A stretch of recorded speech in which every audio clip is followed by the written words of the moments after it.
sure. You look great. It's okay. I got to get back on that Ozempic. Okay. I swear they ain't playing around. Like once you get off of it, whoop, 20 pounds. Your first day. That's what I heard. That's why I was like, I don't think I could ever do that. I would just diet, man. You know. Diet is more like dying while you diet. Well, the only difference is like with Ozempic, if you don't stay on the drug, like that's what it becomes, you know? Yeah, no, definitely. But we're logging on a little early, guys. Okay. Usually we're always late. We're 5 minutes early. Look at that. Come on. No CP time. Welcome, everyone. If you're watching on StreamYard, which you should be, comment your name and where you're from. And I just like to introduce ourselves. I'm your guiding angel, Evie, for all things healthcare and real estate. And this is my right-hand man, Remy. Hey, family. How y'all doing? Happy to be here. Excited to be on the platform. Come on, y'all. Making some great strides this year. I hope your years are starting off to a great start. We're going to get to the sauce today, family. No holding back. Yeah, there is so much to go over because it is getting real out there. But, We'll give everyone a few more minutes to get in. I know we're pretty early on this, but oh my gosh, like the type of inboxes I'm getting, Evie, what do I do? I then opened up an unlicensed group home. I didn't get permitted. I'm in Harris County. I listened to what's his name? What's her name? And I'm just like, look, that's where you messed up, brother. You should have got because it is Harris County, especially these big cities. I feel like people aren't understanding. Like they're not messing around, right? At all. So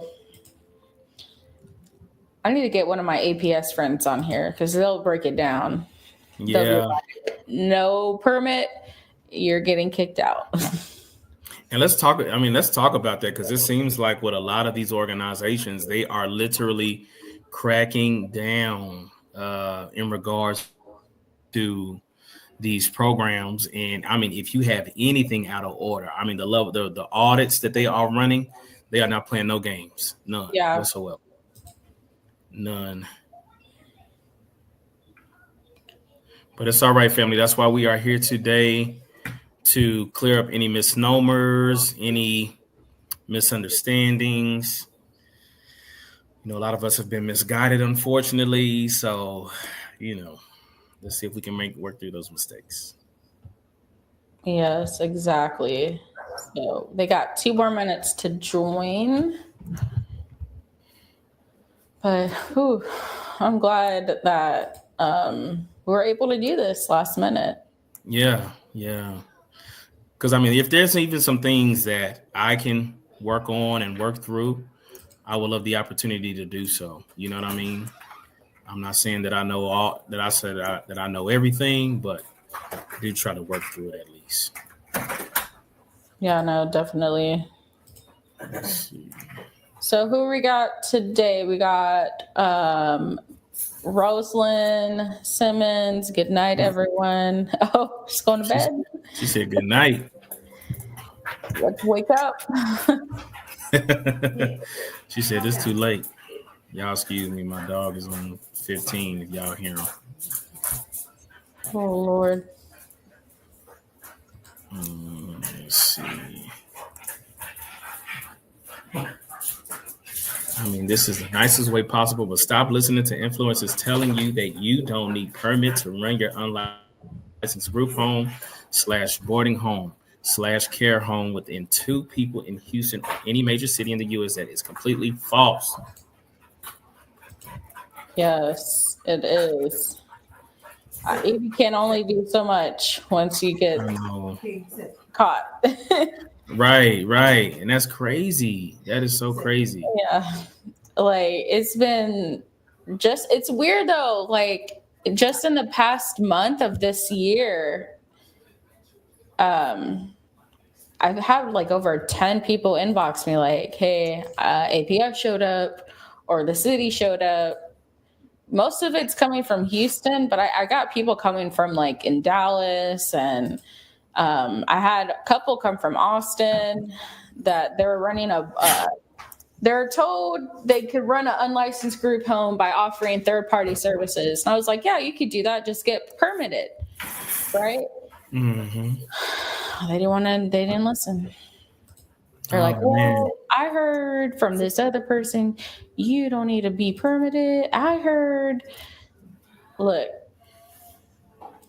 you want to find out the hard way or the easy way? Let Because me let me ask you a question. And I mean, it may be a little bit different here, but who's actually doing the? Is it the licensing department? Is it Texas Health and Human Services that's doing the auditing, or is it like just these independent organizations that's doing the actual investigation into these people? Like who's? so the way that it's working, it could be different people, right? Because the boarding home permit is coming from the Health and Human Services. I mean, the Health and Human Services sets the codes for the boarding home permits. Right. And then the county and the city decides what they want to follow, right? Because not every city and county want to follow it. So it's like it doesn't exist. But for the major cities and counties that I'm noticing, they follow it almost to the T. So, for example, we could say for Houston, right? Houston, Harris County is not playing around. They even have a phone number you could call it to report an unpermitted boarding home. Oh wow. Okay, so they're not playing around. So all this BS going on saying that, oh, you could just have them come in, pay room and board, third party services could come in and take care of them, and you don't need a permit is bogus. And I'm really trying not to cuss. So Right. bull yes. All right. That is, I mean, like I said, like I've had over 10 people just this month, let alone inbox me, Evie, I got this from APS. I thought Oh wow. I APS. could run an unpermitted home. I got this from APS saying that I'm running unlicensed group home that's not permitted. All right. And they came by to check on my clients. So what APS is going to do is they're going to report it to Health and Human Services. Health and Human Services is going to report it to the county. The county is going to go out and check on it. What you don't want to happen is when the county's like, they're running an unlicensed group home, I'm going to report it to the state. Then the state's going to come in and the state's going to be like, you're shutting down. Yeah. I've even seen when the state gets involved to where they're arresting people because it's like they've gotten so many warnings that they're not listening, or they got warnings in the past and they're back to doing what they shouldn't be doing. But that actually makes me wonder about the organizations that are or the agencies that are working with these independent people, because in my mind would say, as a case manager, as a caseworker, as a social worker, why haven't you done your due diligence on this program, on this provider, just to see if they're certified or if they're licensed or if they're permitted to operate? You see what I'm saying? Because basically, if I'm a caseworker, if I'm a social worker, and I'm just basically handing you clients without even doing my due diligence, is there some fault on the agency side, or is that completely 100% that falls on the provider, the actually housing service provider? So get this, in Houston, and they're trying to make this a federal thing in every state, right? Okay. I'm noticing Houston is being more following this rule, which, oh my gosh, thank God. Hospitals will not discharge unless you're a permanent boarding home. Because APS is coming in and doing their monthly meetups or quarterly meetups with the hospitals, telling them, hey, y'all can't be discharging to unlicensed homes. Like, even though a boarding home is unlicensed, which Lord, I don't know why they do this. APS calls a boarding home, they consider it as a licensed home, but it's not. It's a boarding home that's permitted. And Right. I'm gonna dive deep to the difference: unregulated, regulated, co-independent living. But I just wanted to talk about the tea that is going on, because this tea is hot, and I don't know. It is. It is. it's, It is. It's true. and I it's sent EV. I literally sent EV. I want to say maybe around 3 to 6 months ago. I think I sent EV a list of different. So it was a long spreadsheet in Texas, organizations that were down, that were actually cracking down because of whether it be wrongly running up a home, mismanaging clients, mismanaging federal funds, which led to a lot of shutting down of organizations. I mean, even in my city alone, I mean, there were about at least, I want to say, anywhere between 80 to 200 programs that got shut down, right? yeah. So don't let that be your family. That's why we're here today to really address and discuss a lot of that today. I know a lot of us want to, take care of our community and, give back, and but make sure your paperwork is together. Okay, that part. That part hard. It is. Whew. And please, I could only do so much to y'all coming to me to help y'all, especially if I met y'all at some of these conventions that I've done in the past.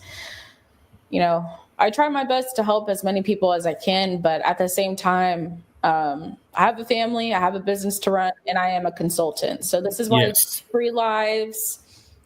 So I feel like doing these free lives could save real lives and save people Yes. money. Oh, I like that. Oh, doing these lives can save real lives. Yeah, Bars. Come on, Evie. it really be like that. Like, people really be watching everything they see on the internet. What? I could get an unlicensed group home. I could open up a senior living unlicensed. I don't even need to go get a permit. And then they have no idea what the hey they're doing. So I think we should begin. We got a good group of people in here. So everyone, welcome to this beautiful evening. I'm your guiding angel, Evie, for all things healthcare related and real estate related. And this is my right hand man, Remy. Hey, fam. How y'all doing? Good evening. Good evening. Thank you for joining us. We got a lot to talk about tonight, fam. Yes. So I got Remy on here. Remy's usually always busy, so thank you, Remy, for coming on. For those who don't know Remy, Remy is like the master of a lot of things. Oh man, I appreciate that. I'm giving Remy his flowers, even though he doesn't like it. But Remy has been doing the co-independent living game in Austin for the longest time. Like, and Remy's also my VP in our nonprofit. So shout out to Remy for always coming through. He's in Austin. Bless his heart. That's a hard city to be in, but that's where he's from. Yeah. It's home. It's home. So yeah. And he knows a lot. He's going to be talking at the conference we're going to be throwing in April. But for now, let's get into this tea that is going on in Houston and in Dallas. Like, Lord. And a few other states too, but mostly the inboxes I'm getting. Okay. So I'm going to read one of them, Remy. Go ahead. All right. We're going to start off with the tea, and then we're going to go into understanding the different types and how to regulate it. Absolutely. All right. So I'm going to just filter some of the stuff out because I don't want to get in trouble for slandering anybody or anyone. So, hey, Evie, I joined this one Facebook group and I took Blank's mentorship, and now I have APS at my doorstep asking for a permit that they were called on from the hospital. I'm in Houston. I do not have a permit because I was told I don't need a permit to do a group home. What do I do? All right. So Yikes. This is just one example of different inboxes that I have been getting this year.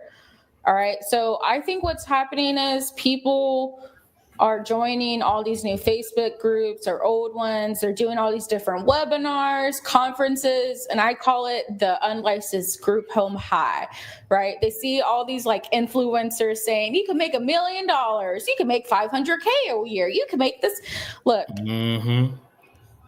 there's fake shit. Oh, I'm sorry. I cussed. I'm sorry. I don't try to cuss in front of my brother. He'll get on me. So, have you seen this happen in Austin, Remy? When they don't? Oh, absolutely. I was actually looking at an article.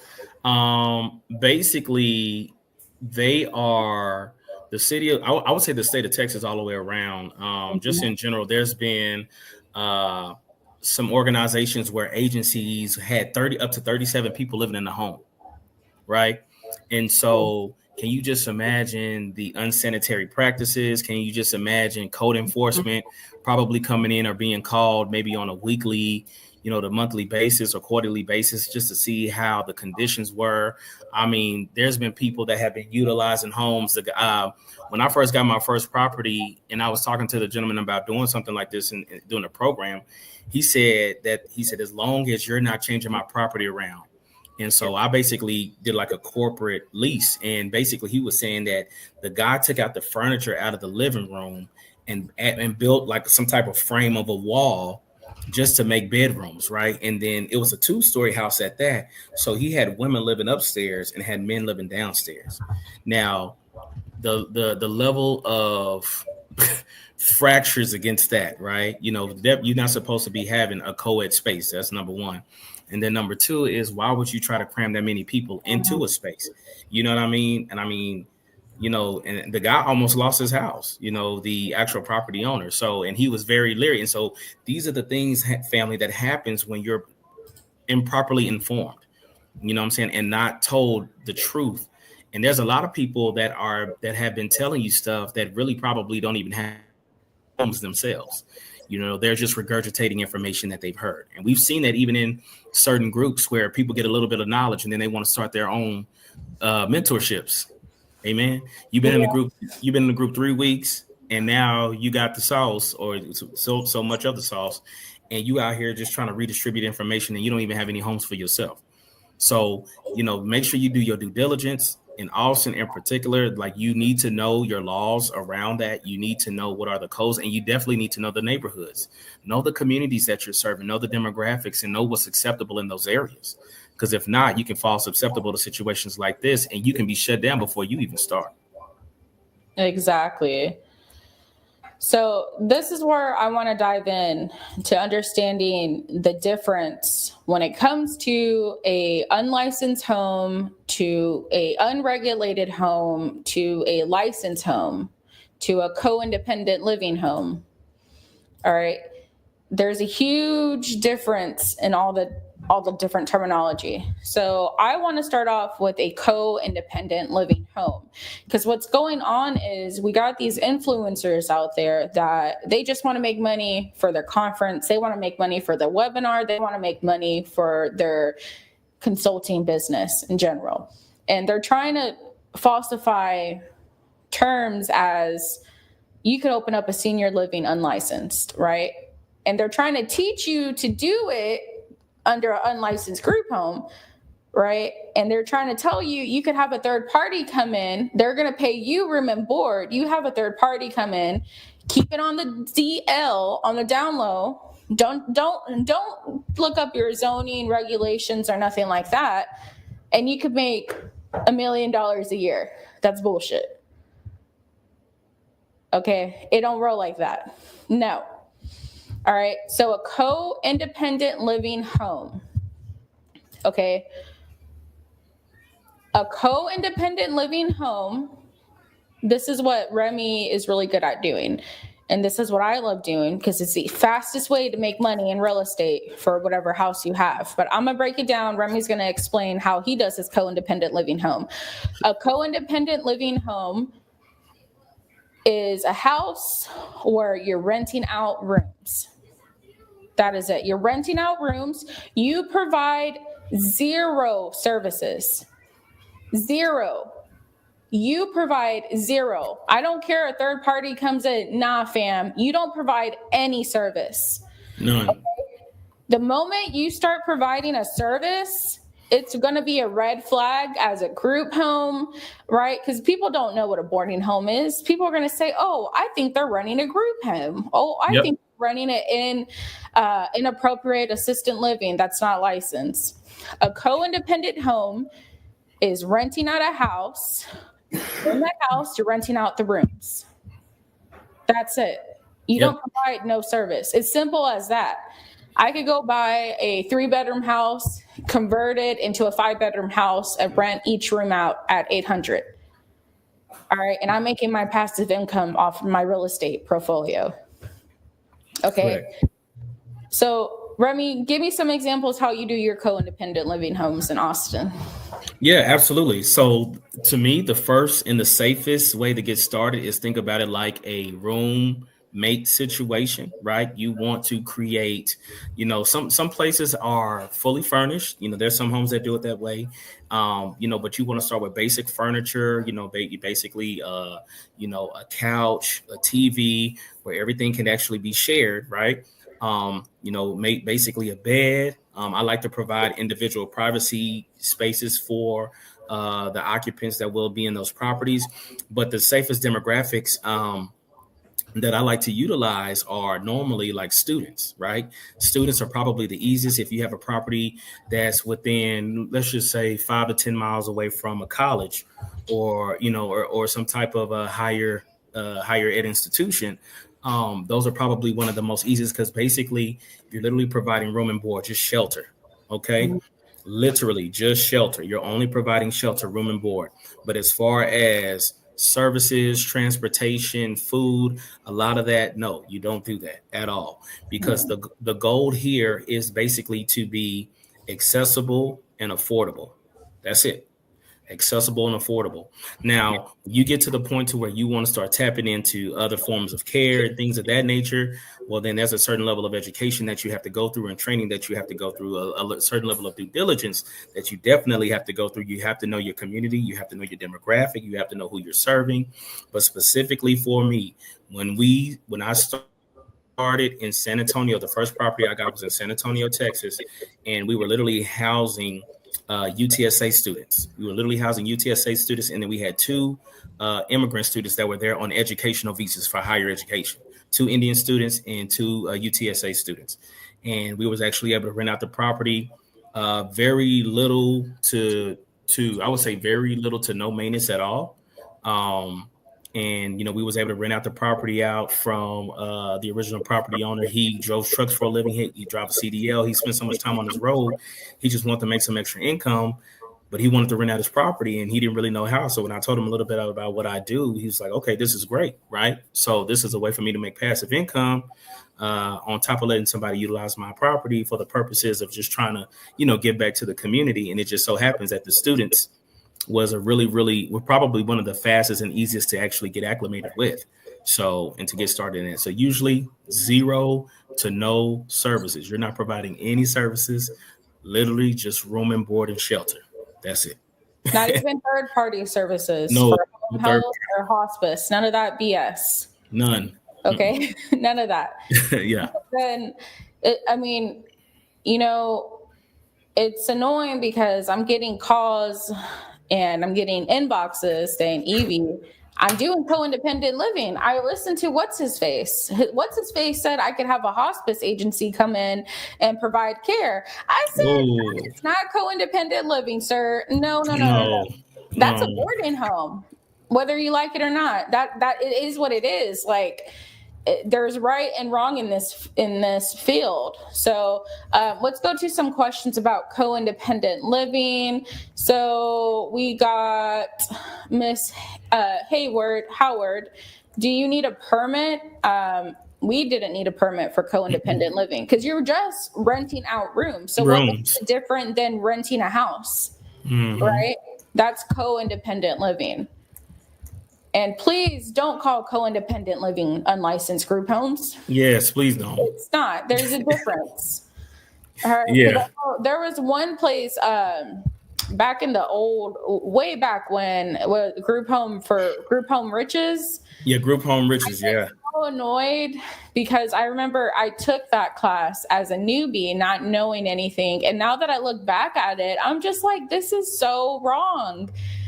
Like, this is like the autism in me was coming out, right? Because I learned all the regulations and all that stuff. And I'm just like, this is co-independent living. Why is he calling it a group home? Mm-hmm. Can you call it shared living? It's a fine line for that. There's shared living, there's independent living, there's what they call it. They call it Communal room. living, Yeah, they call it room sharing. They call it pad split. pad split. They call it pad sharing. I've heard pad sharing recently. Mm-hmm. But really what this is literally high functioning independent individuals that are literally in a roommate type of situation. High Yeah. functioning, high acuity, right? These are literally people that are independent, that are fine. They can get to work, they can ride the bus, they have transportation, they have vehicles, whatever the situation they need. Mm-hmm. They just can't necessarily afford to live in their own independent space outside of maybe a bed or a room, Yeah. right? So those are the kind of situations of the people that we work with. In situations like that, you don't necessarily need a permit because at the end of the day, it's literally like a roommate. What would be the difference between having kind of like a dormitory situation or a roommate situation, right? Which is why I was looking at students, right? Non-traditional students, which are a lot of times immigrants, right? These are people that may not have the needed paperwork, but they may be here on a work visa because they have a skills trade, right? Or I was even supporting parolees, right? These are also parolees. There's a lot of parolees that are in the processes of going through second chance employment programs and second chance housing. Well, they need something that's transitional temporarily, right? You don't necessarily need a permit for that. You don't. But anytime you're getting to a level of care, whether it be you're providing rides, whether it be you're providing medication management, nutrition, food, any type of care, all that third party service stuff, no, no ma'am. No ma'am. Mm-mm. Now you're going into unlicensed group home territory, and technically that goes into I am facing a whole bunch of fractions, and the wrong person, the wrong agency can find out what I'm doing and can shut you down. Absolutely. Yeah, especially when we say agencies, we're referring to like the social worker agencies, APS, the state. There's different agencies, right? You have your for the seniors, you have for the disabled. Um, it's a lot, right? Because we really want to like really break it down to y'all that once you start having a third party service come in, you're not a co-independent living. All right. Mm-hmm. And, my homes in San Antonio, I have co-independent living homes. And yes, a lot of my clients, they're disabled, like they have a mental disability or they have like a bad back or whatnot, but they're able to live independent and they don't even Yes. have agency come in. Right. Uh, Right. I even have seniors that are like 80 years old and they don't have agencies come in. They're still driving. I have one lady Mhm. still driving. So, Here, let me answer these questions right here, which are good. I think I've seen it answered twice. Do you charge a deposit for co-independent housing? Absolutely. And the absolutely. and the reason why I do that is because when you think about it from the perspective of a house or a bed, normally I like to say, that actually reserves their bed, right? That actually reserves their bed to make sure. Because when I was working with Urban League had mentioned to me for their parolee program, they had mentioned, hey, we have some guys that are coming out, and we need to solidify their placement, right? So look at it as solidifying a placement or reserving a bed, so to speak, or reserving a room. So yes, and then the next question I see here is about the situation with the leasing agreements. Absolutely. So you can, I like to do 30, You can do, you can do anywhere between short term, which is anywhere between 30 to 90 days. You can do midterm, which is 90 to 180 days, which is about 6 months. And then anything that is longer than 180 days up to a year is usually a little bit more long term, but you can just keep them on a month to month, right? It just depends on what the organizations have need for. And that's something that we can tap into a little bit later about partnering up with organizations, and based off of the needs of those organizations, how you can support that demographic. And then we've had someone ask, let's see. So do I need to change my flyers from shared living to co-independent living? Honestly, I would do it. So that way there's no ifs or buts about the placement. Mm-hmm. Because a lot of times people think shared living, they automatically think group home, right? Right. And they need to know there's a difference between an unlicensed group home and a co-independent living home. Yep.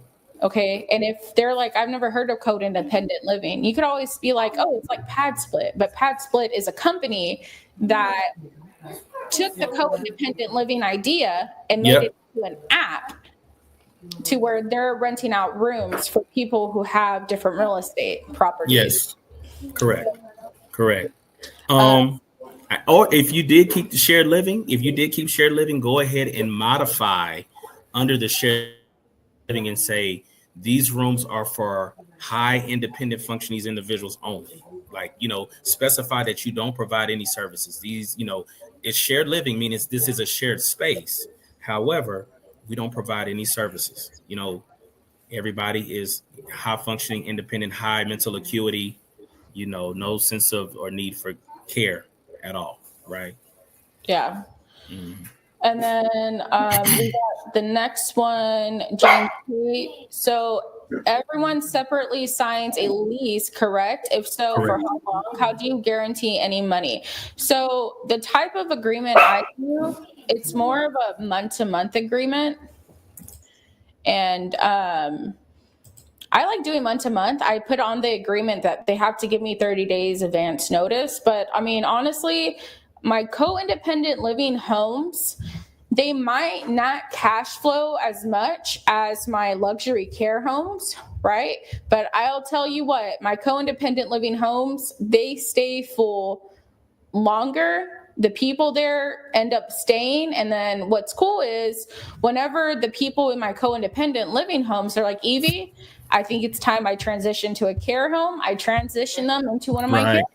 And it's like they stay with me literally for life. But I think that's the cool part about it. To me, they're the most stress-free type of stress-free, right? I'm not going to say there's no stress. When you're first starting off, you learn what type of client to get, what type of client not to get. But compared to my boarding homes, they're great. Like they're easy. All right. And so if I could break it down for Miss James Tate, Miss Yolanda James Tate, think about it like this. If you have a 4-bedroom property, right? Room 1 is room A. Room 2 is room B, right? So you can do 123 Main Street, room A. You'll create a lease for that individual that is occupying that space in room A, bed 1 or bed 2. Right. And so basically you're just creating a leasing agreement or operating agreement with that individual. Technically, it's going to be a leasing agreement. And what I like to do is with the organizations that I'm working with, create an MOU. Right. And that stands for Memorandum of Understanding, which is another word for operating agreement.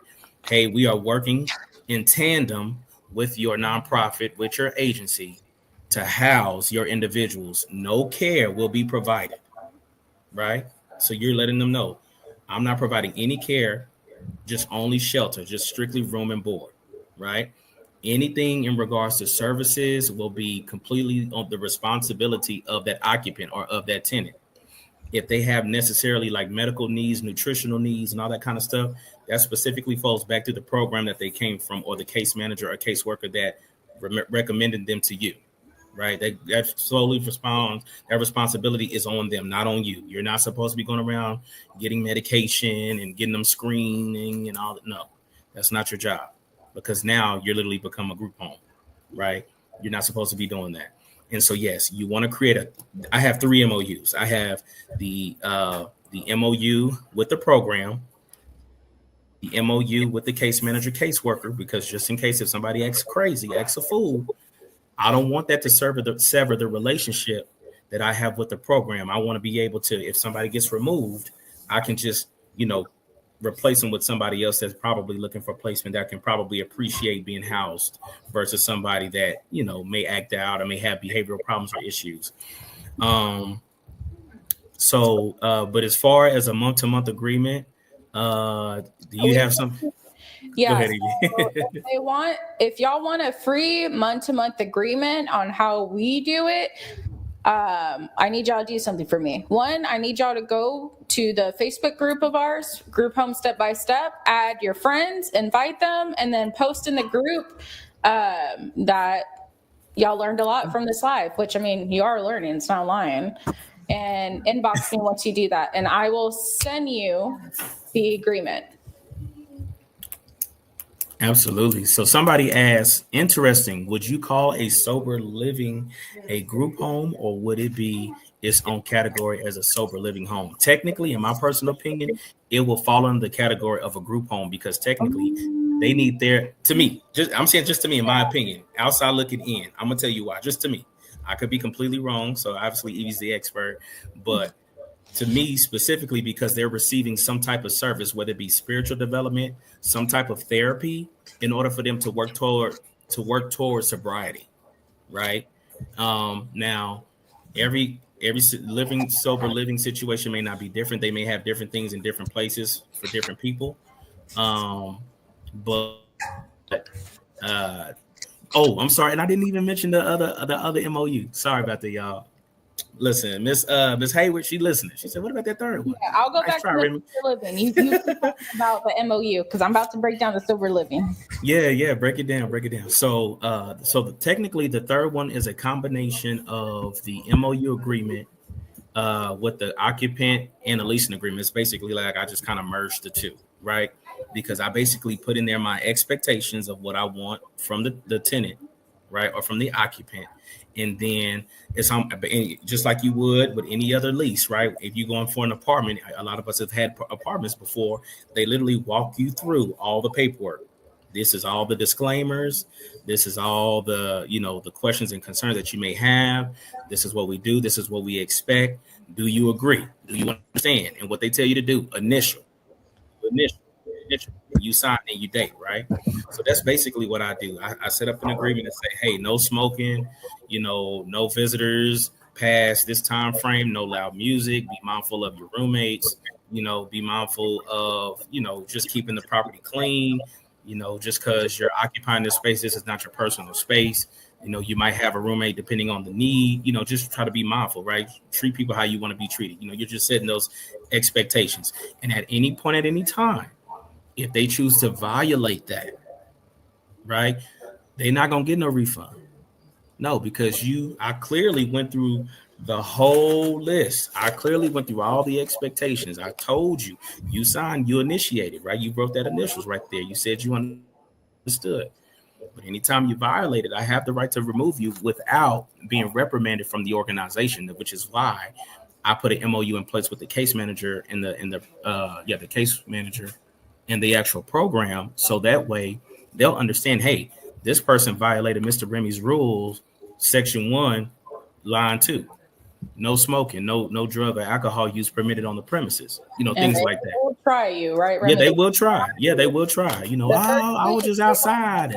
what they could get away with, like. Yeah, they will try. So, just things like that you want to be clear about, to let them know, because then guess what? It doesn't sever the relationship with the case manager, because now you have clear, concise proof that you literally walk this person through your expectations of what you needed of the home. And if they violate it, it's one time with me. You know what I'm saying? Because they already know you're going out on a limb to even help them, right? But they will try. So Yes, they definitely will try. Okay, so I want to go back to the sober living question because this is where I think people get really confused with sober living. And I didn't know this until probably in 2023 and last year when I had a really close friend of mine had to go to a sober living. So I'm going to break it down.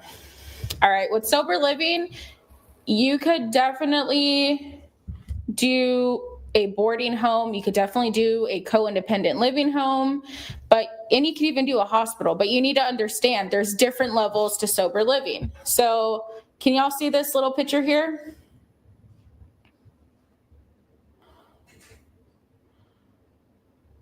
Okay, so A is high level. I want y'all to think of A as a detox center for sober living. All right, let's say someone is trying to get off of alcoholism. They're going to go to a sober living that is licensed as a hospital, a detox center. Okay, so this is not co-independent living. This is a licensed hospital as a detox center. B, once they get discharged from the detox center, they need to go into, depending on how they did in the detox center and how long they were, they're either going to go to B or C. All right. B or C, I want you to think of a very supervised, permitted boarding home. B is going to be a boarding home that's going to drug test you 3 times a week. You're going to have to go to class every morning. You're also going to transition into finding a job. All right. Usually when they get out of B, they go to C, which is your less hands-on type of boarding home. You could think of it as where they're renting out beds. What's that one big nonprofit called? They're known for sober living. They change laws for sober living. Oh, Covenant Home. something house, the Jeffrey House, It's a big nonprofit that they open up houses for people in C. Okay, people in C, they still need someone to semi babysit them, to check in on them, to hold them accountable. They need accountability. All right, that's still considered a type of permit. Okay, Oxford House, right on it. Oxford House would be C. They need accountability. All right, I wouldn't call that co-independent living, Oxford House, just because they still need that accountability, and it's like they still need some type of program to follow. D, however, D for low level, let's say they graduate from Oxford House and they're just looking for a sober living environment where nobody in the house is going to drink or do drugs, and they're just renting out a room. I would definitely call that a sober living. I would call it a sober living, co-independent living home, right? Because all of my co-independent living homes, they're sober living, right? They cannot drink in that house. They cannot do drugs in that house. I don't allow that. So does that make sense? Comment yes if it makes sense. Do I need to break down the sober living? And I'm really going to go into more of the detail of how you could even set up your sober living and how to get a partnership to make good money doing it as a boarding home, because that's one thing that we did do in San Antonio. We did a really big partnership with a facility that the house is a boarding home, and this facility was paying like quite a bit. They were paying about $1,200 per resident. So make sure y'all tune in for the webinar next weekend. Okay, because it's going to go down. I mean, who does a 2-day webinar for only $200, Remy? It's craziness. Okay. I don't know what it is, y'all, but every time I get around Evie, I want to start snacking. She'll get on me for snacking. I know. He does this when we're in a board meeting. He's over here. I'm like, Evie fault. Evie make me want to snack, bro. Chill. I'm like, who's eating on the Zoom call? And Remington. Hey, I love y'all. We family, right? All right. I know y'all got y'all chips and y'all, some of y'all had late dinner. I can't even eat chips anymore. I found out I'm allergic to gluten. It's the worst. I've been thinking I'm having these lupus flare-ups. No, ma'am, it's gluten. It's the worst thing. Which one drug test? So whenever I do the drug test for I'm going to call it my C class sober living, because that's the sober living I had in San Antonio, C class, where they get drug tested once a week. The type of partnership we had was with a facility that would take them to go get drug test. So we didn't come out of pocket for it. And then you said for B. So for B, this one is going to be a little bit more difficult to deal with because you're going to have a program set up. But I mean, for the sober living we were running, I really felt like it was between a B and a C because they had nurses come and give them their medicine, but it was a boarding home. But they were paying $1,200 per client to be there. So B, supervised boarding. Yeah, definitely supervised boarding. I mean, all boarding homes should be supervised. Like, the only type of home that's not supervised is a co-independent living home. Yes. Don't get me on my soapbox. Okay. So one time I rented out one of my houses to someone that did a horrible job, right? Told me they had experience, they had 2 houses. Bullshit. It's effing bullshit. Long story short, they were getting people bedbound in the house. They were just dropping off food. That's if they even dropped off food. Okay. They it was crazy, and they were running it as an illegal assistant living, dropping off food, had no staff, or the staff and they wouldn't even care. Like it was horrible. Please don't do that. Don't do that, y'all. And not have a supervisor there. Like someone needs to be there watching your clients. Because guess what? What'll happen is this is the long-term effect. While you sitting up here making this money and being irresponsible, somebody like Evie that's allowing you to run your organization through her property, now you're putting the property owner at risk, right? Because you're putting the property owner at risk. And the thing about Evie is Evie owns her homes. So if you're going through her program, utilizing her homes, and you're basically running things illegally, then she's been held responsibility. And guess what? She can't get clients. You know what I mean? Yeah. But so you see what I'm saying? So it's like because of because of their irresponsibility, that can lead to a trickle down effect.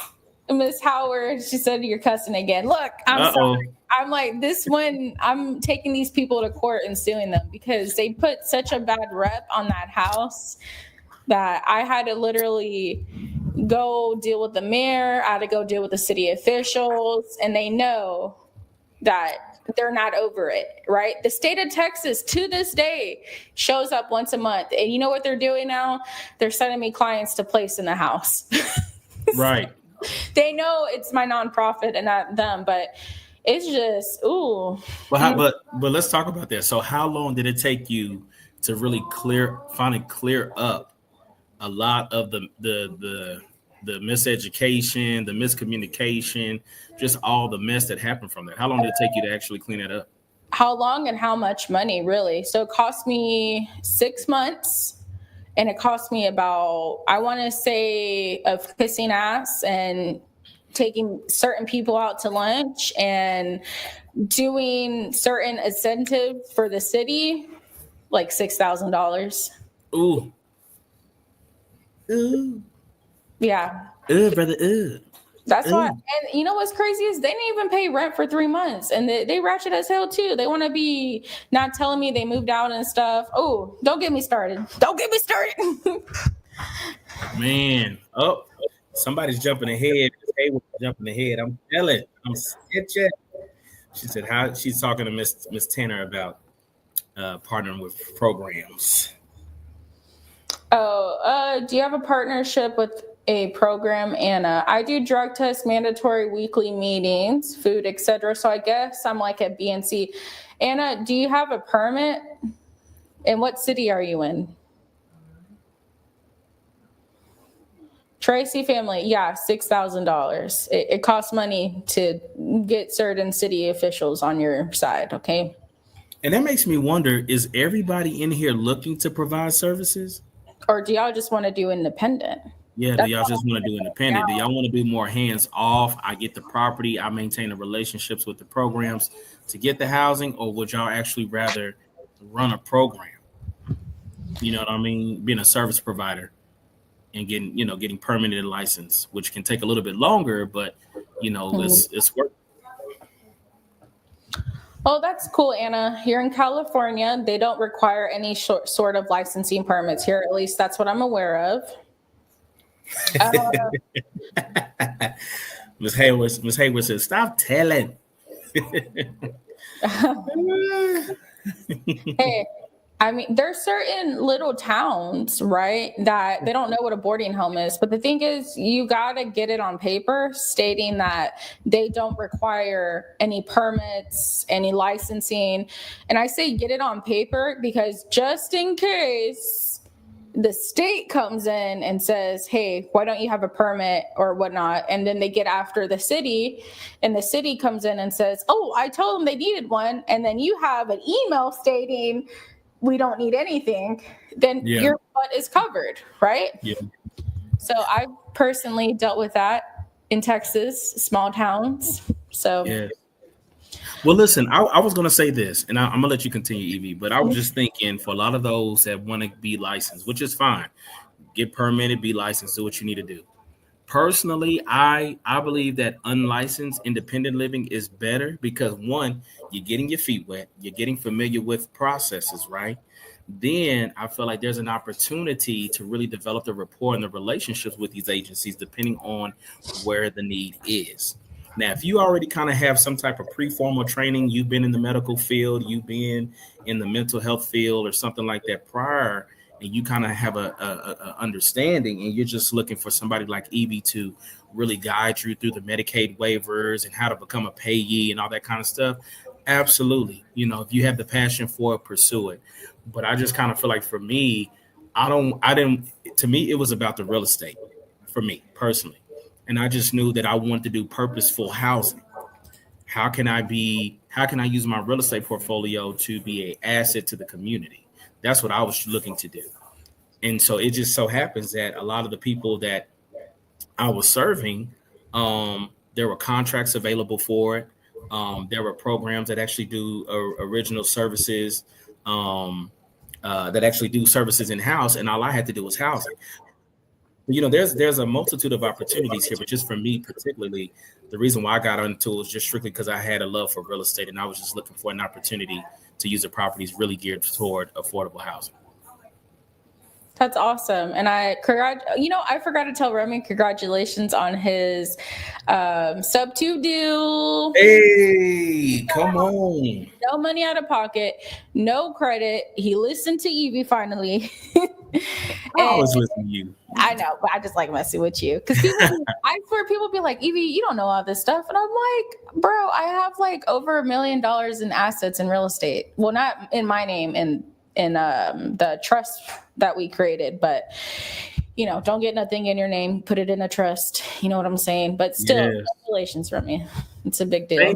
Thank you so much, family. When you get to a point, family, we got some heavy hitters in our group. There were people that already had property, right? And I was like, okay, y'all had property. Well, me, I didn't. I was just, a husband, a father, just trying to make some extra income. So I didn't have the money or the credit to actually purchase a property. So I had basically corporate leased a property. And so it was just a really good opportunity. But then obviously, as we see now, because of economic hardships and people really going through a lot of different things, mass layoffs and stuff like that, there's an opportunity for us to acquire property a little bit more creatively. Especially in the Airbnb space, there's a lot of people selling their Airbnbs now, so there could be an opportunity, family, to get Mhm. properties already furnished, right? And that's literally what happened with me. I was able to get a property fully furnished, not far from my house. You know, a young woman, she was a single mother. She was having a pain point. She just wanted to get out of her property. She was like, listen, I want to get out of this mortgage. And so we was able to work it out. So thank you so much, Evie, for putting me down. Yeah. No problem. Because I know my master mentorship is teaching it all from co-independent living to license to how to get real estate. Because that's what I know how to do. So why not teach it, right? Okay. So does everyone understand what co-independent living is and what to expect from it? Comment in the comment section. And I'll be more than happy to clarify, just to break it down by definition. Yes, because then I'm going to move on to unlicensed group home, and then we'll go into licensed group homes, right? And okay, cool. So we got over co-independent living.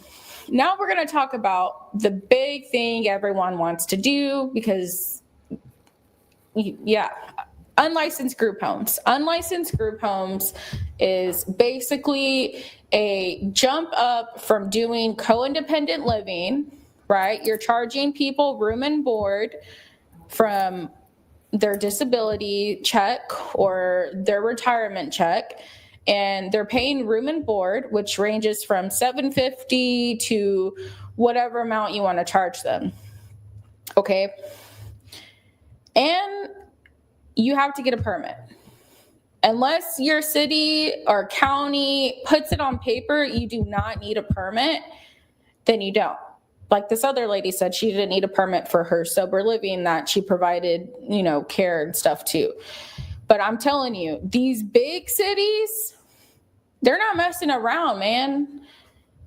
They're not messing around. This is why I did this live. I'm going to go into more depth, detail, templates, policies, procedures whenever I do the webinar.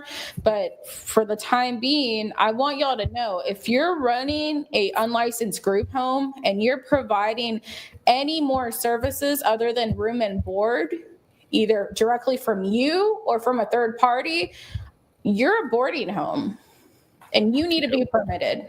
Yep. Okay, I don't give a crap who tells you anything else. I'm seeing this firsthand. I'm seeing people get fined. I have people coming in my inbox constantly. Hey, Evie, I saw this video, or I went to this webinar, I went to this conference, I took this person's mentorship, I listened to this person. They said I don't need it. And now APS is knocking on my door. What do? Go start the process to get a permit. Well, where do I look at? How do I do that? Can you help me? Can you help me for free? Bro. Yes. I guess it gets really overwhelming because I don't want y'all not to come to me for help and not think I'm not going to answer and I just want money, right? I'm going to give y'all some links. I'll respond nice. I hope I respond nicely. But I don't want y'all to think like, hey, you need to see it from my perspective too. Most of the time, I know who you're all talking about. I know what you're talking about. And I'm like, I know how much money you pay these people. And now you want me to help you start your own unlicensed group home to save you from getting fined. And you want me to help you for free?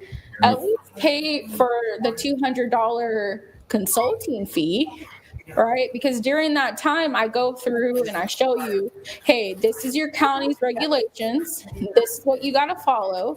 This is what you got to do. Okay. But y'all, please don't come in my inbox talking about, oh, everybody just wants my money and you don't want to help me. Like, don't tell me, which I'm cool that people are like, they see that, I'm not going to judge them and shit. But at the same time, like, I have 3 kids and I have all these companies I'm running, and you can always inbox me and be like, hey, Evie, I actually went through this. I took what's his name's mentorship, or I took what's her face course, and now I'm in the shitter, right? Like, yes. I'm in the point to where they're going to shut me down. I'm going to go to trial because I've been running this house illegally. I need help. You know what I'm going to do? I'm going to give you links to go look at the regulations needed on how to start your your boarding home, your unlicensed group home, right? And I know how to do this in every state because I've been doing this for so long, and we're not just in Texas anymore. Yep. We're in multiple states now, and we plan to be in every state. Remy knows. I know, Remy. We're going to be in Michigan eventually, Remy. I promise, Remy. Yes. I can't wait. I can't wait. But yes, family, and everything that Evie is saying is absolutely fake. Did y'all know in 2024 alone, it says over 1,600. It says over 1,600 group homes got shut down. It's over 1,600, and I want to say about 60% of those is in the Houston metro. And they were saying that a lot of it has to do with low pay wages, and then come to find out a lot of them were fraudulently running. So now we have people, and the point is that we have people fraudulently teaching these things, right? And because a lot of us are so eager to either learn the concept, I feel like we're being led astray. You're getting scammed, and so you've put your trust, your energy into this, and you see the community, you see that it's building, you're seeing people doing wonderful things, and you want to be part of it. That you just want to share your story, all that good stuff, and which is phenomenal. I'm glad that you have the aspirations, but please, I beg you, do your due diligence, right? Don't be so eager for money that you're doing things out of order, right? Like, feel free to utilize people in our group. If there's somebody that lives near you that have a home, partner with them, right? Mm-hmm. Develop a rapport, build a trust with them. If you have a connection to a realtor, a real estate agent, an investor, see how you can partner and bring all those different pieces of those puzzles together. That's what I did. You know what I mean? To this day, I don't own a home unless it's my personal, and then just a property that we just recently acquired. But I've been doing corporate leasing over the last 3 to 4 years, right? And so I've been running my homes in partnership with another young lady that was licensed, and we just ended that relationship in September 2020, September 2024 of last year. But now there's an opportunity for me to take Evie's knowledge, take her classes, get her training, right, get skilled. And then, I've been around enough to learn the concepts, but you definitely want to do things eager and order. Don't get so money hungry that you'll be shut down as fast as you even get started. Yeah, because doing an unlicensed group home, especially the narrative is you could do an unlicensed group home in the hood and make $1 million a year. But that's such bullshit, bro. Oh, I think you're muted. But sorry. No. I was just reading Miss James Tate basically what unlicensed means. She wants to know what unlicensed means.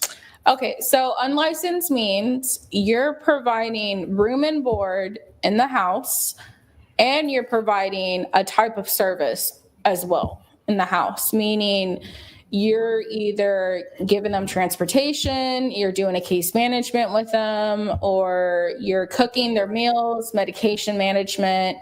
That is basically what it is. Either you're doing it or a third party service, meaning a hospice agency or a home health agency is coming in. An unlicensed group home, you have to have someone there to supervise it. Yeah. Okay.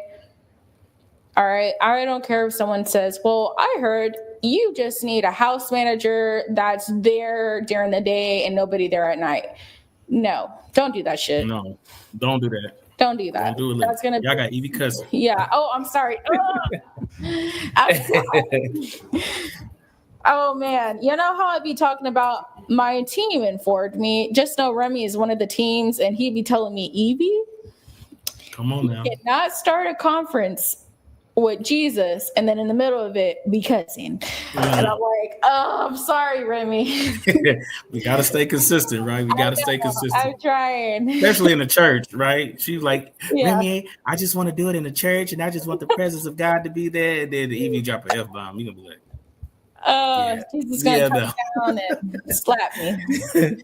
I know that we all are work in progress, family. So we all family here, no judgment on this side, but you know, the Bible says that we perish for lack of knowledge, right? Mm. And the Bible also says that my people perish also without a vision. So it's important to have both. Have the vision, but make sure you're equipped for the journey, right? It's really important to have that. And I truly believe that, and I'm gonna be honest, y'all, do your research on these people. Like, for real, do your due diligence on these people, and make sure also that you see their receipts. Do see their receipts. Don't just be eager to spend your money just because you can make a quick couple of $1,000 a month. Do your due diligence. Go ahead. I'm sorry. Yes, do your due diligence because, I'm not trying to toot my own horn, but I've gotten awards from the mayor of San Antonio. I've gotten awards from Cleveland. I got recognitions from different cities. And that's what cussing too, Remy. No, I'm just kidding. I love messing with him.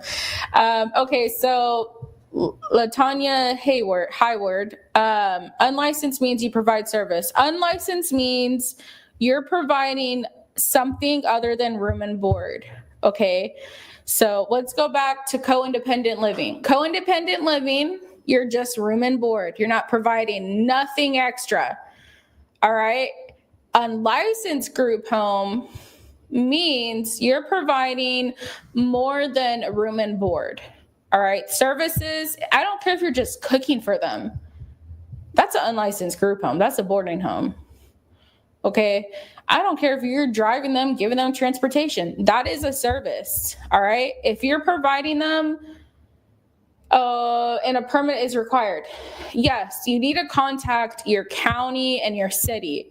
Okay, sometimes a permit is not required, but if your county or city is saying a permit is not required, you need to have it on paper, meaning an email, just in case the state ever gets involved and they're saying, we need proof that your county or city stated that you don't need a permit for this.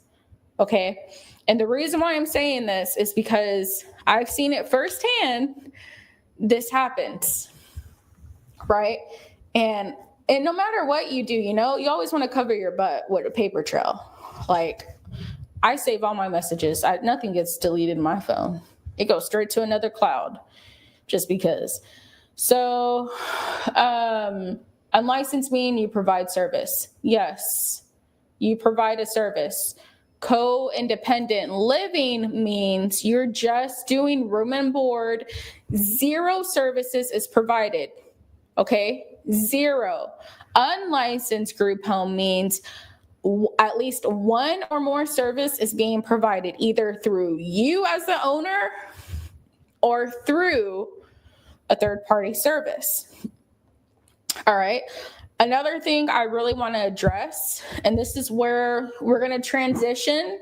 Before I transition into like a personal care home type of atmosphere, and before I get into the licensed group home, I want y'all to comment yes if you understand unlicensed group homes. Okay, because this is where it's going to get a little tricky, right? And this is where Eva gets a little upset because I've done be giving y'all this free game and y'all keep messing up and effing up the same type of deal. All right, so we got some yeses. Okay, awesome.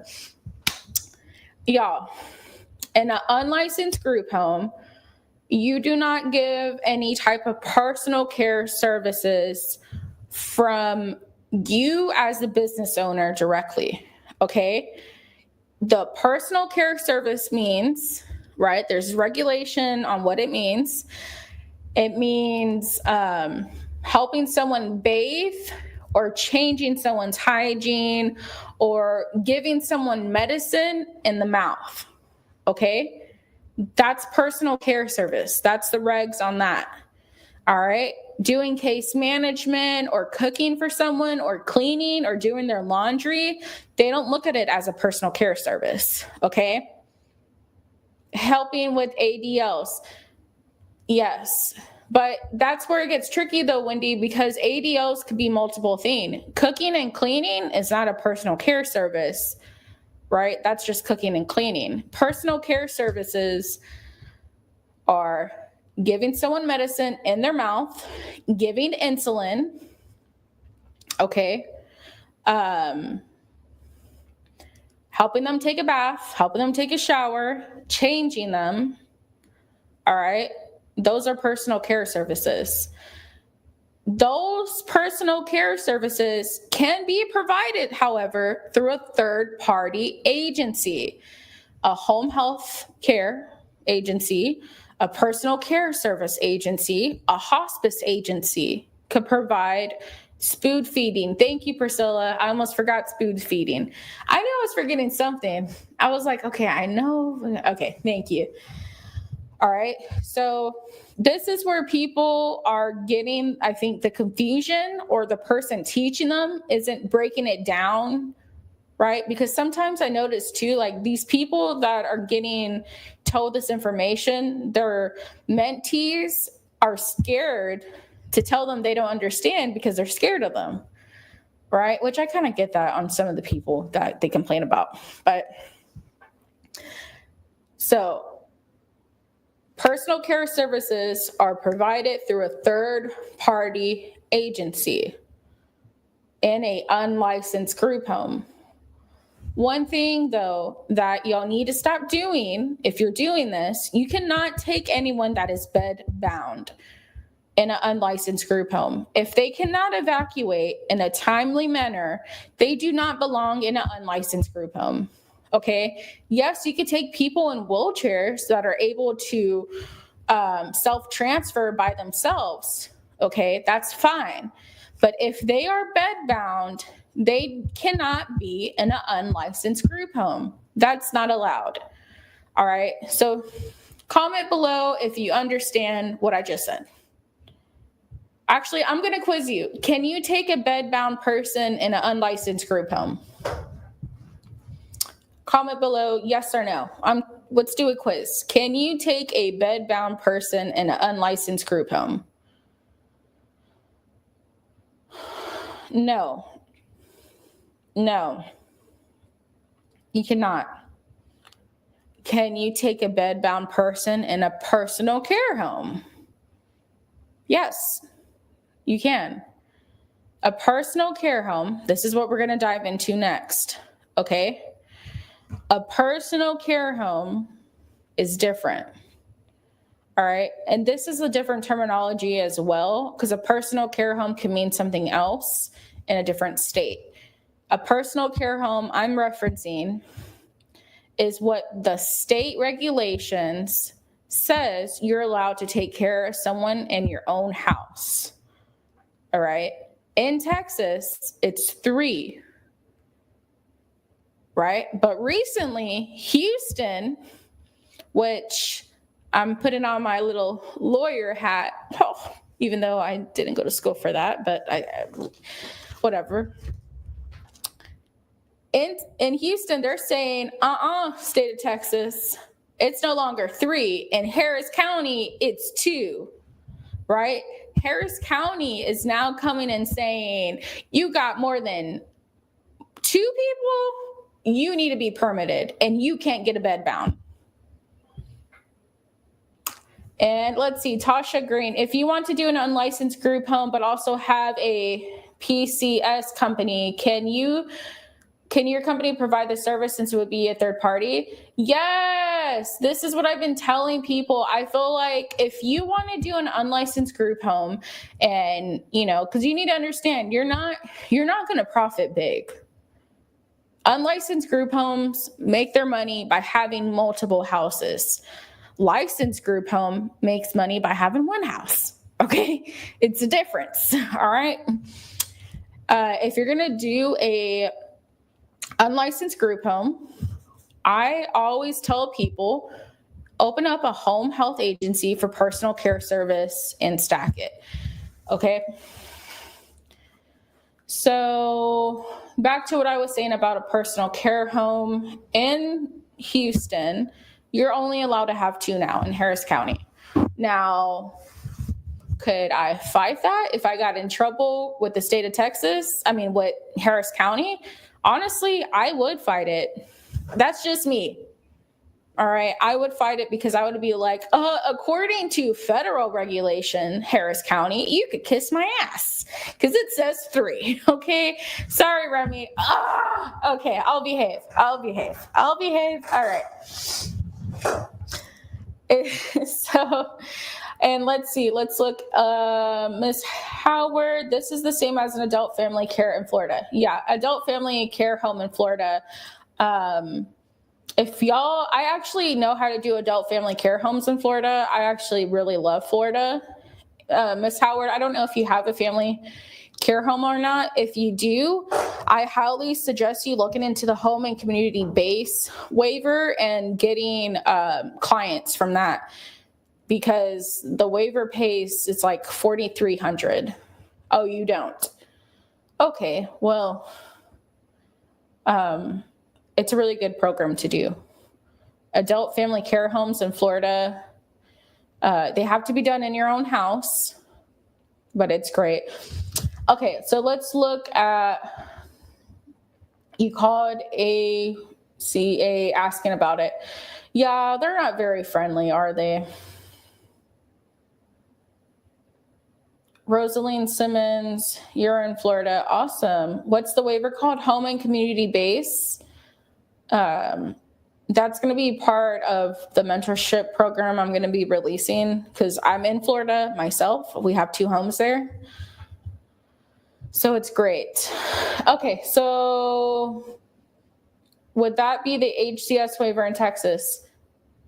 No. So home and community base waiver, it's the biggest Medicaid funded waiver in like every state.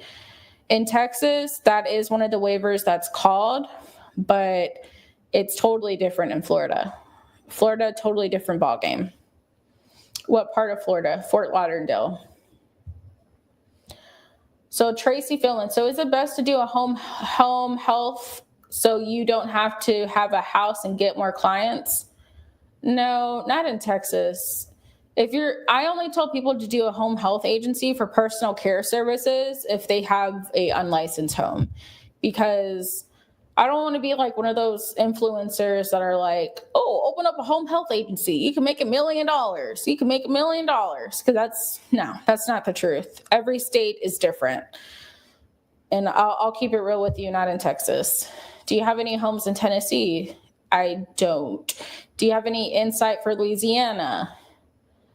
Oh, Louisiana. Actually, yeah, Louisiana is changing a lot of regulations for home and community based. So definitely.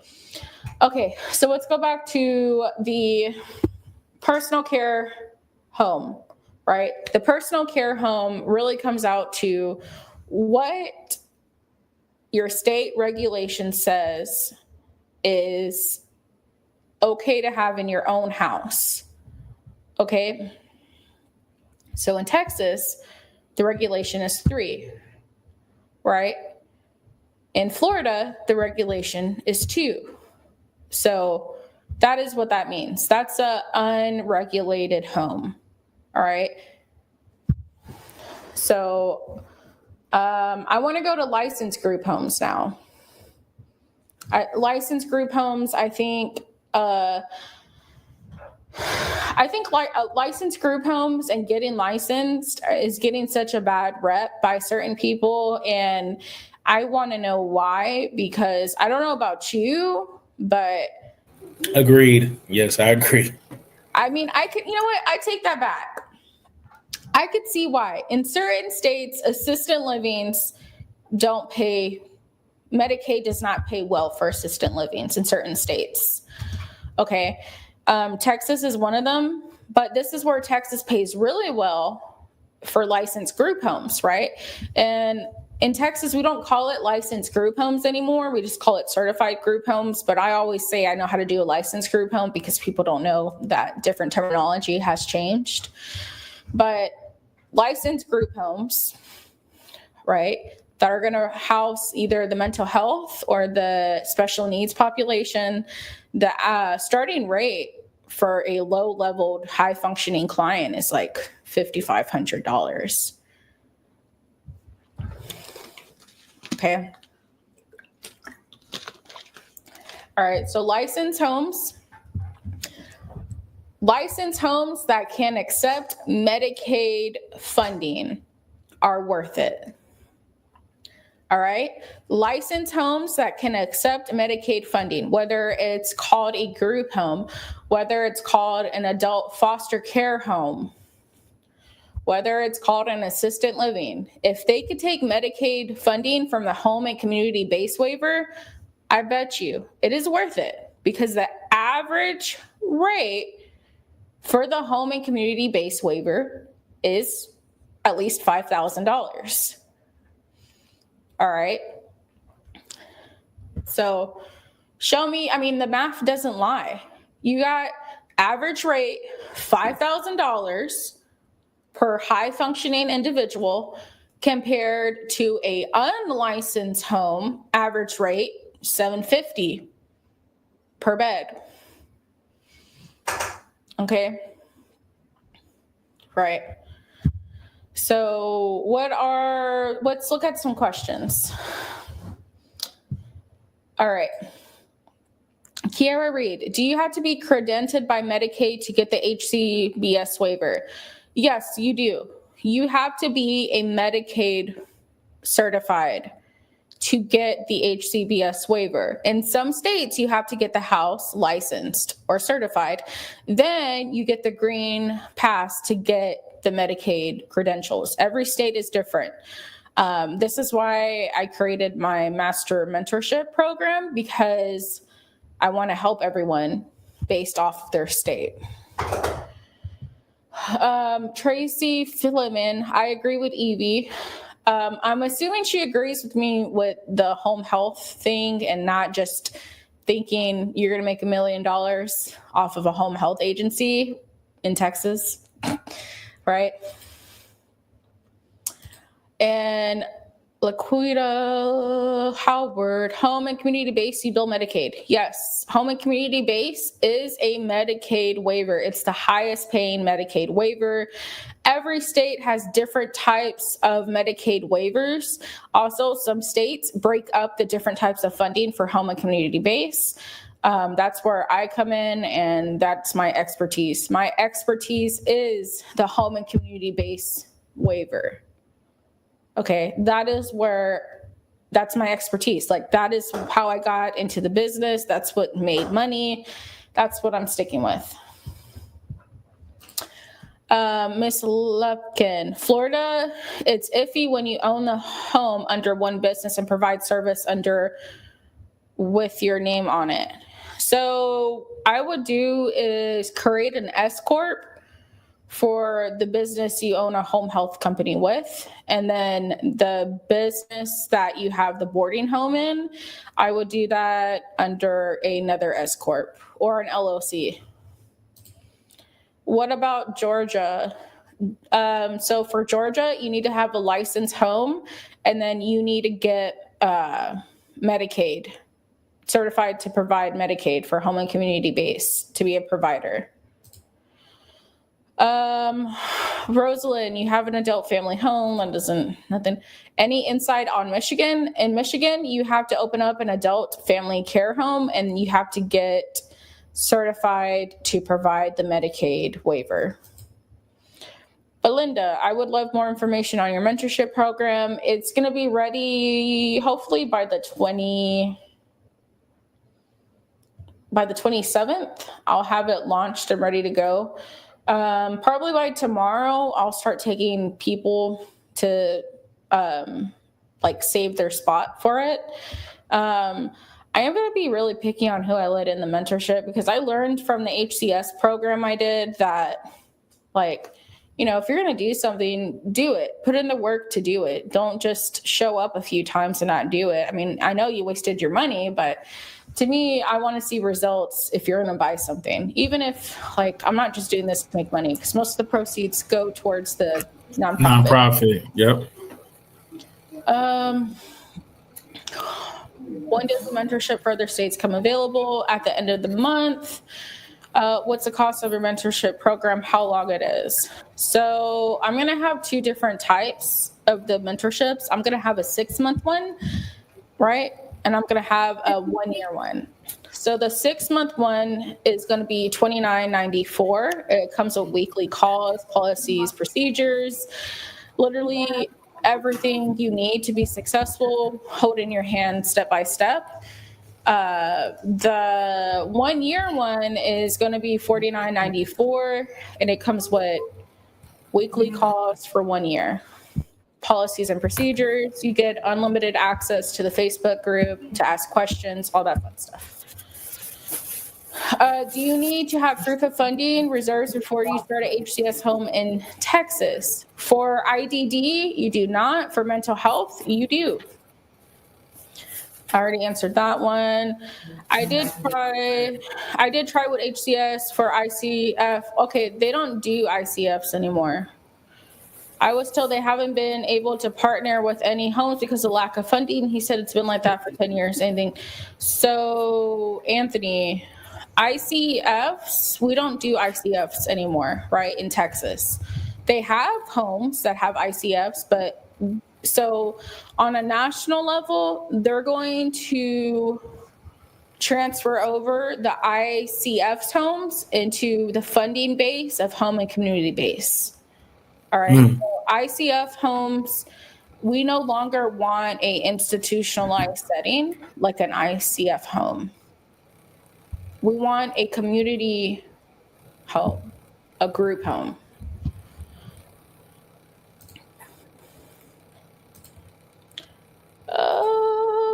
What about the deaf and blind waivers? It depends what state. They really, because you have to understand the deaf and blind waivers, they get their funding from the home and community-based waiver. So it depends how your state stacks the funding of it. And that's where I come in to break it down. What is an ICF? ICF, think of it as a big assistant living facility for the IDD.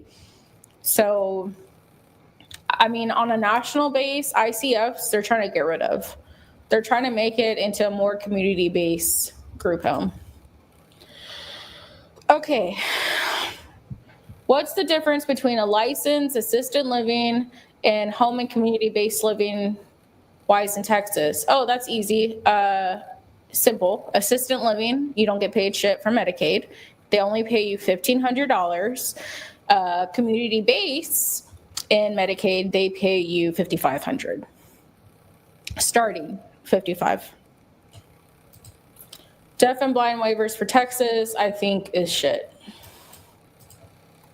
Okay, thanks for the info. Yeah. Shit's not a bad word. Is it? All right, guys. I feel like we gave y'all a lot of free game. Now, if you want the free month-to-month agreement and you want the free ebook on co-independent living, I need y'all to do me a favor. You're going to post on our Facebook group that y'all learned a lot from this. It was great information. Like it, share. I want y'all to post in the Facebook group. I want you to share the Facebook group with your friends and share it on your timeline. And Remy, what's your IG? Remy's married, Wendy. Okay. Crazy. Yeah, so make sure you post it and inbox me once you've done those 3 things, and then I will check it and I will send you out the free stuff. Yeah. So for Remy, for me in particular, you can find me at Remy Marcel, REMY Marcel, and then underscore. So that's MARCEL. I'll put it in the chat. And then I also, you know what? Just because we fam, I'm going to go ahead and share with y'all my stuff. This is what I use when I'm networking. This is just a little bit about me. And I'll put this in the chat as well. And for then everybody. Yes. And starting next week, we're going to, say the 3 things again. So if you want the free month-to-month agreement and you want the free co-independent ebook step-by-step, the 3 things you need to do: give us the shout out on Group Home Step by Step Facebook group. Share Group Home Step by Step Facebook group with your friends and share it on your timeline on Facebook. So that's my program, y'all. Elect Housing Solutions. That is my program. That is my organization. And you can find me there. Find me. Awesome. And then you can find me on Instagram at Step by Step with Evie and on TikTok, because we started doing TikToks with our residents. Oh, how's that going? Tell me how they were going. Oh my God, these old people be breaking it down. Susie almost broke a hip last week. What? So y'all actually doing TikTok dances and stuff? Oh my God, they love it. Yes, they love it. And what's the name of your Facebook group? It's Group Homes Step by Step. So Group Homes Step by Step. Should we keep that name, Group Home Step by Step? I mean, because I feel like I'd be talking about everything healthcare industry and real estate, but you know what? Group Home Step by Step. Yeah, because I feel like you're the only one that's teaching it correctly. You know, because there's just so much confusion with the different levels of services that people provide. So they don't really know the difference. You know what I'm saying? They don't know the difference. You know, and I don't know anyone else like me that has all this different real estate and is doing from co-independent living to assistant living. So yeah, and people groups is getting shut down. So Evie, we still here, you know, so that shows you there's some validity and there's some credibility to the step-by-step group with Evie. So I'm just excited to be here. Thank y'all so much for having me. Y'all can also find me on LinkedIn, Remy Jules, RemyJules, as you see here. Please tap in with me. I'm not Hollywood. I will get back with you. We can set up a call. We can chop it up. You know, and Evie's really trying to get me to get out of like to really start expanding more. I just do so much of it all day that by the time I get home, y'all, I be tired. Look, Remy's gonna be talking at our conference coming up April. Yeah. We got that day yet? Are we still doing the 4th and 5th? Well, are we not? That's your wife's birthday. Yeah, it's my wife's birthday weekend, and you know, I don't want to be in a doghouse. You know okay, so I want everyone's take. What's y'all's take on doing a cruise for a conference? How do you feel about that? Oh, going to New Mexico? Oh, okay. What's New Mexico? Miss Kunle Ade, or Miss Kunle Ade of New Mexico. Yeah, New Mexico is good, but we'll see. I don't know. Maybe we should do a cruise in the future. If not, we'll just do an H-Town. I'm down for a cruise, man. That would be nice. Like, or we can do like a nice little. Maybe we could do like a nice little beach house, and everybody can, you know what I'm saying? Everybody can just come out to the beach house, and we can just make it like a mastermind. Everybody just come, have a good time. Yeah, that would be great, you know. And Yolanda, yeah. So for my mentorships, I always provide policies and procedures. It doesn't matter if it's the 6-month one or the 1-year one. Do y'all feel like if I did a 6-week one, it would be good? I just feel like y'all need more than 6 weeks, because I see so many other people do like, learn how to open up your own agencies in 6 weeks. But to me, from being in the industry, I definitely know I would need, like, looking back at it, I needed like 6 months to a year of weekly calls. That's why I never do a cheap 6-week mentorship. But okay, so if y'all are down for a cruise conference, post it in the Facebook group. I'm not kidding, because I got our girl on that's been DMing me. She's a travel agent, and she could hook it up with Carnival. Ain't nothing wrong with Carnival, friend. Nothing wrong. I love Carnival. I'm so down for that. Yeah, me too. Like, we could do it this summer. Don't play. Did you want to announce about Detroit in Dallas? About we're going. Well, no, because I'm doing a Dallas meetup. But that's private, just for my mentees. Okay. Yeah, sorry guys, my mentees. I mean, I love my mentees. Like they've been with me since day one, since I first launched. Day one, y'all. I tell them they need any help, I got them. Also, too, I love meeting in person for the mentorship. Like I'm doing a Dallas meetup with my mentees, and I'm gonna do a Houston meetup, then a San Antonio meetup. So Tracy family is more than 6 weeks. Yeah, so I think the minimum I'll do is 6 months, and I feel like that's a really good deal for $29.94. You get everything, weekly calls. What about Detroit? Please tell me when you're here. We're working on going to Michigan. I think I think in the end, Brittany, even if we don't do those deals in Michigan, we should still go do an outreach through the nonprofit. Yeah, I think so too. I still want to do Detroit, personally, whether it be late February or like mid to late March. You know what? What you think? You know what? I would love to do that. You said February. Maybe we could go the 28th. That gives us enough time to set up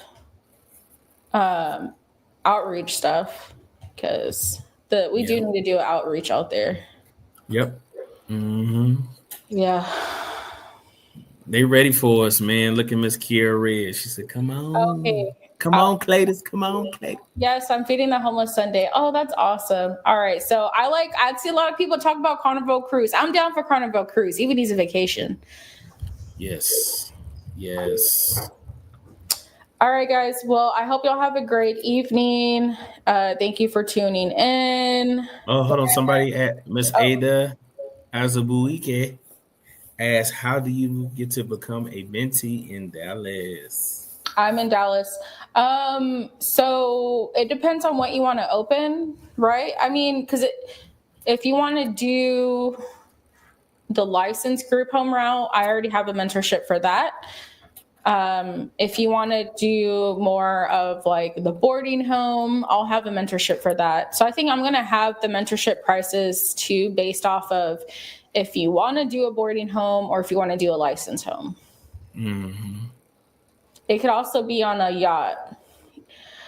You know, it could be. But that feels like it's too small, though. Yeah, I think a yacht would be too small. I think we should go to like a really nice destination. I really want like Carnival Cruise, Cozumel. I love me some Mexican men. I married one.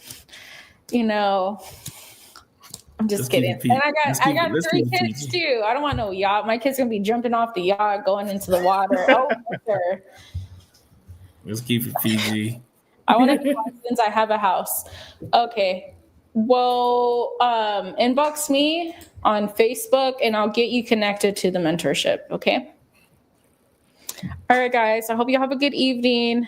And don't forget, the 2-day webinar for $199 is next Saturday. Next Saturday. Fire.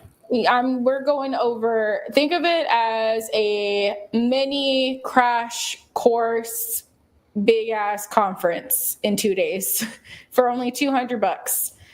Some of the proceeds will go towards our homeless shelters, by the way. So use it as a tax write-offs. Yes. Yes.